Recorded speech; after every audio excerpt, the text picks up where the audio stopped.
అంతర్జాతీయ దివ్యాంగుల దినోత్సవం సందర్భంగా జిల్లా దివ్యాంగుల ఆటల పోటీలను అదనపు కలెక్టర్ ఎం డేవిడ్ మంగళవారం ప్రారంభించారు. అదనపు కలెక్టర్ క్యారం బోర్డు ఆటతో ప్రారంభిస్తూ దివ్యాంగులు అన్ని రంగాలలో రాణించాలని కోరారు. ట్రై సైకిల్ రేస్ లో 125 మంది దివ్యాంగులు పాల్గొన్నారు.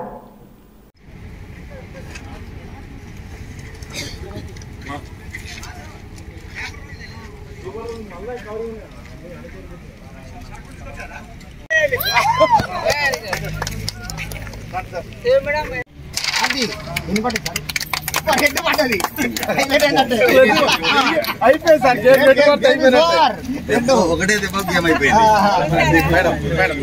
మీరు కొట్టండి, మీరు